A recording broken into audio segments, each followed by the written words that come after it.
ಪ್ರೀತಿಯ ವಿದ್ಯಾರ್ಥಿಗಳೊಂದಿಗೆ ಜನಪದ ಅನುಸಂಧಾನದ ಒಂದು ಭಾಗವಾಗಿ ಮೆಲ್ಲಹಳ್ಳಿಯ ಆದರ್ಶ ವಿಶ್ವವಿದ್ಯಾನಿಲಯಕ್ಕೆ ಬಂದಿದ್ದೇನೆ. ಆದರ್ಶ ವಿದ್ಯಾಲಯ ಅಂತ ಇದ್ರ ಹೆಸರು. ನಾನು ಹೊರಗಡೆ ಬಂದಾಗ ನೋಡಿದೆ, ಸರ್ಕಾರನೂ ಹಂಗೆ ಇಟ್ಟಿದೆ. ಆದರೆ ಇಲ್ಲಿ ಈಗ ತಾನೇ ನಾನು ನೋಡಿದ ಈ ಜನಪದ ಆರಾಧನಾ ಕಲೆಯನ್ನು ಪ್ರದರ್ಶನ ಮಾಡಿದ ಈ ಮಕ್ಕಳನ್ನು ನೋಡಿದ್ಮೇಲೆ ಇದು ವಿಶ್ವವಿದ್ಯಾನಿಲಯ ಅಂತ ಅನ್ನಿಸ್ತು. ಈ ಆದರ್ಶ ಶಾಲೆಯ ನಮ್ಮ ಚಾಮರಾಜನಗರದ ಯಡಂದೂರು ತಾಲೂಕಿನ ಸಂತೆಮರಳಿಯ ಈ ಭಾಗದ ಈ ತಾಲೂಕಿನ ಬೇರೆ ಬೇರೆ ಗ್ರಾಮಗಳಿಂದ ಬಂದಿರೋ ಈ ಮಕ್ಕಳು ಇಲ್ಲಿ ಓದ್ತಾ ಇದ್ದಾರೆ. ಇವರು ಇವತ್ತು ಬಹಳ ಶ್ರದ್ಧೆಯಿಂದ ಬೀಸು ಕಂಸಾಳೆಯ ಒಂದು ನೃತ್ಯವನ್ನು ಕಲಿತು ಮಧ್ಯಪ್ರದೇಶದ ಭೂಪಾಲ್ ಅಲ್ಲಿ ನಡೀತಕ್ಕಂಥ ರಾಷ್ಟ್ರೀಯ ಮಟ್ಟದ ಜನಪದ ಕಲೆಗಳ ಪ್ರದರ್ಶನಕ್ಕೆ ಆಯ್ಕೆಯಾಗಿದ್ದಾರೆ. ಮತ್ತು ಮುಂದಿನ ತಿಂಗಳು ಡಿಸೆಂಬರ್ 5-6ರಂದು ಇಡೀ ಭಾರತದ ಎಲ್ಲ ಜನಪದ ಕಲೆಗಳ ಪ್ರದರ್ಶನಲಾಗುತ್ತೆ. ಕರ್ನಾಟಕ ರಾಜ್ಯವನ್ನು ಪ್ರತಿನಿಧಿಸಿ ನಮ್ಮ ಆದರ್ಶ ವಿದ್ಯಾಲಯದ ವಿದ್ಯಾರ್ಥಿಗಳು ಹೋಗ್ತಾ ಇರೋದು ತುಂಬ ಖುಷಿ ವಿಚಾರ. ಮೊದಲನೇದಾಗಿ ನಿಮ್ಮೆಲ್ರಿಗೂ ಅಭಿನಂದನೆಗಳು. ವೆಲ್ಕಮ್.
Hare ತಂದೆ ನಾನ ತಂದ ತಾನನ ಬಿಡಾಕ ತಂದು ಹೈಯ ಪಡೆದವಳೆ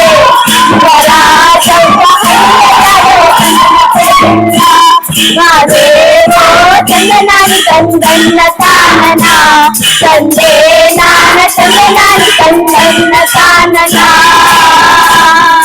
ಹುಟ್ಟಿ 30 ವರ್ಷವಾದರು ಮಾದೇವ ನನಗೆ ಹೊಸೇರಲು ಮಕ್ಕಳ ಫಲವಿಲ್ಲ ಮಾದೇವೋ ಚಂದನಾನಿ ತಂದನ್ನ ತಾನನ ತಂದೆ ನಾನ ಚಂದನಾನಿ ತಂದನ್ನ ತಾನನ ನನಗೆ ಕೊಟ್ಟರೆ ಮಾದೇವ ನಿನಗೆ ಮಾಡಿಸಿಕೊಡುವೆನು ಮಾದೇವೋ ಚಂದನಾನಿ ತಂದನ್ನ ತಾನನ ತಂದೆ ನಾನು ಚಂದನಾನಿ ತಂದನ್ನ ತಾನನ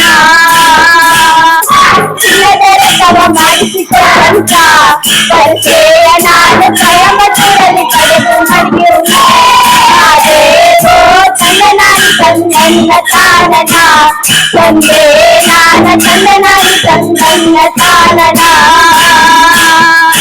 ಕಾಡು ಕಾಡಿ ಬಾಳಲಕ್ಕಿ ಲಾವಣಿ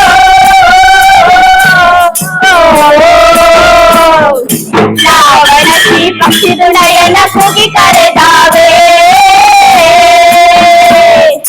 ಕೋಗಿಲೆಯದ್ದು ಕಮೇನೆ ಕೂಗುತ್ತವ ಮಾದೇಶ್ವರನ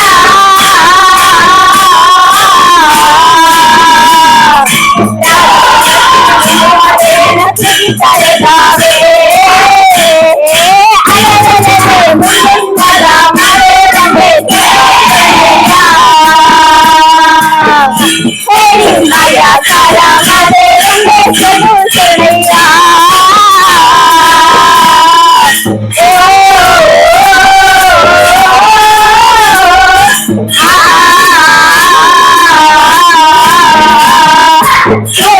ಗಿರಿ ಮಾದೇವನ ಸುಗಿರಿ ದುಂಡು ಮಾದೇವನ ಮಾದೇವನ ಸುಗಿರಿ ದುಂಡು ಮಾದೇವನ ಸುಗಿ ಸುಗಿ ಕರಳೆ ಬರುವ ಮಾಯಕಾರ ದುಂಡು ಮಾದೇವನ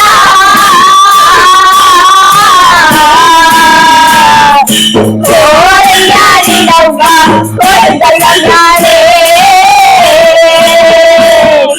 ಒಂದನೇ ಮನೆಯ ಸೇರವರೇ ಎರಡನೇ ಮನೆಯ ಸೇರವರೇ ಮೂರನೇ ಮನೆಯ ಸೇರವರೇ 4, 5, 6, 7 ಏಳನೇ ಮನೆಯಲ್ಲಿ ನಮ್ಮಪ್ಪ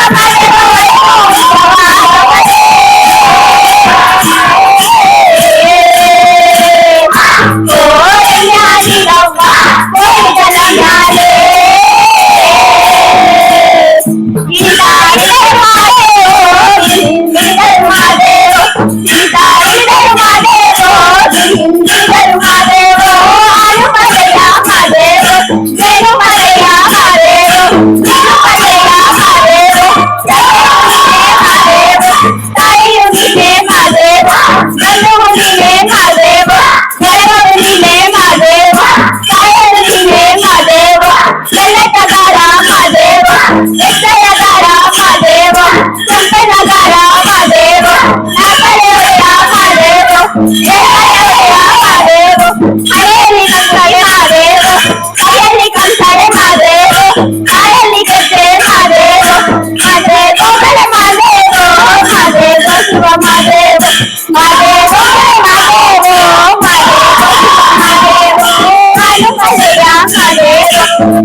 ಬೀಸು ಕಂಸಾಳೆಯು ಕರ್ನಾಟಕದ ಧಾರ್ಮಿಕ ವೃತ್ತಿ ಗಾಯಕರಲ್ಲಿ ಅತ್ಯಂತ ಪ್ರಮುಖರು. ಮೈಸೂರು ಹಾಗೂ ಚಾಮರಾಜನಗರ ಜಿಲ್ಲೆಗಳಲ್ಲಿ ಎಲ್ಲ ಕಡೆನೂ ಹಳ್ಳಿಗಳಲ್ಲಿ ಇದು ಈ ದೇವರಗುಡ್ಡರು ಅಂದರೆ ಮಲೆ ಮಹದೇಶ್ವರರಿಗೆ ದೇವರಗುಡ್ಡರು ಅಂತ ನಡೆದುಕೊಳ್ಳುವ ಜನಪದ ಕಲಾವಿದರು ಈ ನೃತ್ಯವನ್ನು ಮಾಡ್ತಾರೆ. ಈ ಬೀಸು ಕಂಸಾಳೆಯು ಯಾವಾಗಲೂ ಕಂಚಿನ ಒಂದು ಪದಾರ್ಥವಾಗಿದ್ದು ಅದು ತುಂಬ ನಾದವನ್ನು ಉಂಟು ಮಾಡುವಂಥ ಒಂದು ಪರಿಕರ ಆಗಿದೆ. ಇದಕ್ಕೆ ಕಾಂಸ್ಯತಾಲ ಎಂಬ ಸಂಸ್ಕೃತ ಪದದ ಕನ್ನಡ ರೂಪವೇ ಕಂಸಾಳೆ ಎಂದು ಆಗಿದೆ. ದೇವರಗುಡ್ಡರು ಕಂಸಾಳೆಯನ್ನು ಬಿರುದು ಎಂದು ಕೂಡ ಕರೆಯುತ್ತಾರೆ. ಸುಮಾರು 3.5 ಅಥವಾ 4 ಅಂಗುಳ ವ್ಯಾಸವುಳ್ಳುವಂಥ ಈ ಕಂಸಾಳೆಯು ಅಂಗೈಯಲ್ಲಿ ಸುಲಭವಾಗಿ ಹಿಡಿದುಕೊಳ್ಳುವಷ್ಟು ಗಾತ್ರವನ್ನು ಹೊಂದಿರುತ್ತೆ. ಈ ಕಂಸಾಳಕ್ಕೆ ಗೊಂಡೆಯ ದಾರ ಅದನ್ನು ಹಿಡಿದುಕೊಳ್ಳದಿರುವ ಸಾಧನ ಗೊಂಡೆಯಿಂದ ಮಾಡತಕ್ಕಂಥ ಒಂದು ದಾರವನ್ನು ಹಿಡಿದುಕೊಳ್ಳೋಕ್ಕೆ ಕಂಸಾಳ ಹಿಡಿದುಕೊಳ್ಳೋಕ್ಕೆ ಕಟ್ಟಿರ್ತಾರೆ. ದಾರದ ಕೊನೆಯಲ್ಲಿ 5 ಬಣ್ಣದ ಗೊಂಡೆಗಳಿರುತ್ತವೆ. ಇಷ್ಟೆಲ್ಲ ಅಲಂಕಾರವಿರುವ ಕಂಚಿನ ಕಂಸಾಳೆ ಚಂದ, ಅದಕ್ಕೆ ಪಂಚೈದು ಗೊಂಡೆ ಚಂದ ಅನ್ನೋ ಮಾತು ಕೂಡ ಈ ಭಾಗದಲ್ಲಿ ಜನಜನಿತವಾಗಿದೆ. ಕಂಸಾಳೆಯನ್ನು ಹಿಡಿಯುವುದಕ್ಕೆ ಬೇಕಿರುವ ಅರ್ಹತೆ ಎಂದರೆ ಗುಡ್ಡನಾಗುವುದು. ಇದೊಂದು ಸಂಪ್ರದಾಯ ಇದೆ. ಯಾರು ಮಲೆ ಮಹದೇಶ್ವರನಿಗೆ ನಡ್ಕೊಂಡು ಗುಡ್ಡನಾಗಿ ಇರ್ತಾರೋ ದೇವ್ರಗುಡ್ರು ಅಂತ ಏನು ಕರಿತೀವಿ, ಅವ್ರು ಮಾತ್ರ ಕಂಸಾಳೆಯನ್ನು ಹಿಡಿಬೇಕು ಮತ್ತು ನೃತ್ಯವನ್ನು ಮಾಡಬೇಕು ಅನ್ನೋದು ಒಂದು ನಂಬಿಕೆ. ಇವಾಗ ಇದೊಂದು ಪ್ರದರ್ಶನ ಕಲೆ ಆಗಿರೋದ್ರಿಂದ ಶಾಲೆಯ ಮಕ್ಕಳು ಕೂಡ ಇತ್ತೀಚೆಗೆ ಇದನ್ನ ನೃತ್ಯವನ್ನು ಮಾಡ್ತಾ ಇದ್ದಾರೆ, ಪ್ರದರ್ಶನವನ್ನು ಮಾಡ್ತಾ ಇರೋದು ಒಂದು ಉತ್ತಮವಾದ ಬೆಳವಣಿಗೆ. ಯಾಕಂದ್ರೆ ಯಾವುದಾದ್ರೂ ಒಂದು ಕಲೆ ಬೆಳಿಬೇಕು ಅನ್ನೋದಾದ್ರೆ ಅದು ಹೆಚ್ಚು ಪ್ರದರ್ಶನಗೊಳ್ಬೇಕು, ಪ್ರೋತ್ಸಾಹಿಸಬೇಕು, ಕೆಲವು ನಿಯಮಗಳನ್ನು ಕೂಡ ಮುರಿಬೇಕಾಗಿದೆ. ಯಾಕಂದ್ರೆ ಇವತ್ತಿನ ಕಾಲಘಟ್ಟಕ್ಕೆ ಈ ಒಂದು ನೃತ್ಯ ಅಥವಾ ಈ ಕಲೆ ಉಳಿಬೇಕು ಅನ್ನೋದಾದ್ರೆ ನಾವು ಆ ಒಂದು ಹಂತವನ್ನು ತಲುಪಲೇಬೇಕಾಗಿದೆ. ಹೀಗೆ ಈ ಮಲೆ ಮಹದೇಶ್ವರನ ಕಂಸಾಳೆಯವರಿಗೆ ಮನೆದೇವರು ಮತ್ತು ಕುಲದೇವರು ಯಾರು? ಈ ಮಲೆ ಮಹದೇಶ್ವರರು. ಈ ತಾತ ಮುತ್ತಾತ ಹೀಗೆ ತಲತಲಾಂತರವಾಗಿ ಈ ಕಂಸಾಳೆ ನೃತ್ಯ ನಡ್ಕೊಂಡು ಬಂದಿದೆ. ಕಂಸಾಳೆಯವರನ್ನು ಮಹದೇಶ್ವರ ಗುಡ್ಡರು, ದೇವರಗುಡ್ಡರು, ಶ್ರೀಯ ದೇವರಗುಡ್ಡರು ಎಂಬೆಲ್ಲ ಹೆಸರಿನಿಂದ ಕರೀತಾರೆ. ಗುಡ್ಡ ಎಂದರೆ ಕೇವಲ ಶಿಷ್ಯ ಎಂಬ ನಿಘಂಟಿನ ಅರ್ಥವಲ್ಲ, ಅವನ ಮಾದಪ್ಪನ ಶಿಶುಮಗ. ಮಾದಪ್ಪನಿಗೆ ಸಂಪೂರ್ಣವಾಗಿ ತನ್ನ ಜೀವನವನ್ನು ಅವರು ಹೇಳಿದ ಆದರ್ಶಗಳಿಗೆ ಮುಡುಪಾಗಿಡೋದು ಗುಡ್ಡರಾದ ಮೇಲೆ ಅವರ ಕೆಲಸ ಆಗಿರುತ್ತೆ. ಅದರಿಂದ ಒಬ್ಬ ವ್ಯಕ್ತಿ ಗುಡ್ಡನಾಗುವ ಆಚರಣೆ ಕ್ರಮವು ವಿಶಿಷ್ಟವಾದುದು. ಪರಂಪರವಾಗಿ ಬಂದಂಥ ಪದ್ಧತಿಯಂತೆ ಮನೆಗೊಬ್ಬ ಗುಡ್ಡನ್ನು ಬಿಡಿಸುವುದು ಮಹದೇಶ್ವರನ ಒಕ್ಕಲಲ್ಲಿ ಕಡ್ಡಾಯವಾಗಿಯೂ, ಇನ್ನು ಕೆಲವು ವಿಶೇಷ ಕಾರಣಗಳಿಂದ ಗುಡ್ಡನ್ನು ಬಿಡಿಸುವುದು ಪದ್ಧತಿಯೂ ಇದೆ. ಕೆಲವೊಂದ್ಸಲ ಕಷ್ಟ ಕಾರ್ಪಣ್ಯಗಳು ಬಂದಾಗ ಅಥವಾ ಮಕ್ಕಳಾಗದೇ ಇದ್ದಾಗ ಆ ಮಕ್ಕಳ ಆದಮೇಲೆ ಮೊದಲನೇ ಮಗಳನ್ನ ಗಂಡು ಮಗುವಾದರೆ ಗುಡ್ಡನನ್ನಾಗಿ ಮಾಡ್ತೀನಿ ಅಂತ ಹರಕೆ ಹೊತ್ತುಕೊಳ್ಳೋದು ಈ ಭಾಗದಲ್ಲಿ ರೂಢಿ ಪರಂಪರೆಯಲ್ಲಿ ಬಂದಿದೆ. ಈ ಕಾರಣಕ್ಕೆ ಮಲೆ ಮಹದೇಶ್ವರನನ್ನು ಆಚರಣೆಗಳು ಅಂದರೆ ಮಲೆ ಮಹದೇಶ್ವರನನ್ನು ನೆನೆದುಕೊಳ್ಳಲು, ಪೂಜೆ ಮಾಡಲು, ಆರಾಧಿಸಲು ಹಲವಾರು ಕಲೆಗಳಿವೆ.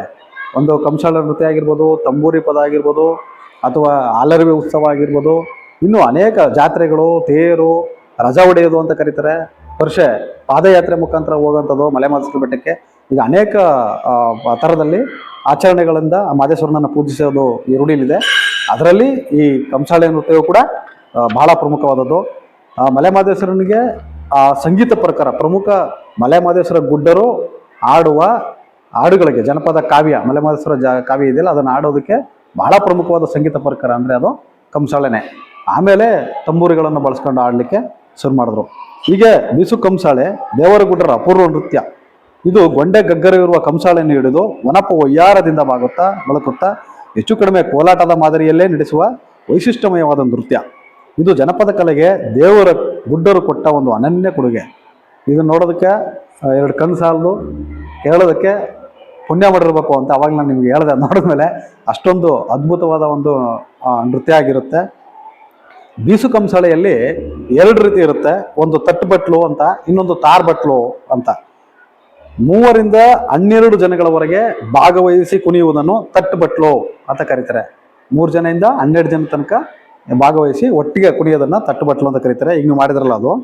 ಇನ್ನು ಒಬ್ಬ ಕಲಾವಿದನು ಕೂಡ ಇದನ್ನು ಮಾಡ್ಬೋದು, ಅದನ್ನ ತಾರ್ಬಟ್ಲು ಅಂತ ಕರೀತಾರೆ.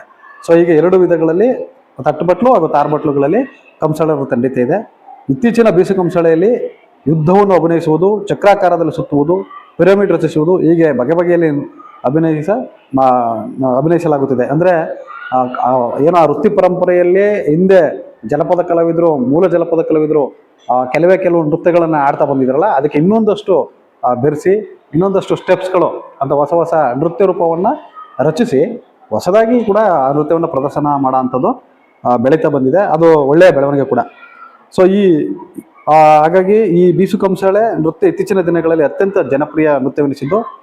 ಹಿಂದೆ ಈ ಈ ಬೀಸುಕಂಸಾಳೆಯನ್ನು ಪುರುಷರು ಮಾತ್ರ ಅಥವಾ ಗಂಡಸರು ಮಾತ್ರ, ದೇವರ ಗುಡ್ಡರು ಮಾತ್ರ ಇದನ್ನು ಪ್ರದರ್ಶನ ಮಾಡ್ತಿದ್ರು. ಆದರೆ ಇತ್ತೀಚೆಗೆ ಹೆಣ್ಮಕ್ಳು ಕೂಡ, ವಿದ್ಯಾರ್ಥಿಗಳು ಶಾಲಾ ಕಾಲೇಜುಗಳಲ್ಲಿ ಇದನ್ನು ಪ್ರದರ್ಶನ ಮಾಡ್ತಾ ಇದರ ಒಂದು ಮಹತ್ವವನ್ನು ಮತ್ತು ಈ ಕಲೆಯ ಪ್ರದರ್ಶನವನ್ನು ಹೆಚ್ಚಿಸಿದ್ದಾರೆ. ಹಾಗಾಗಿ ಇದೊಂದು ಅತ್ಯಂತ ಜನಪ್ರಿಯ ಕಲಾ ಪ್ರಕಾರವಾಗಿ ಕರ್ನಾಟಕದಲ್ಲಿ ಕಂಡುಬರುತ್ತೆ.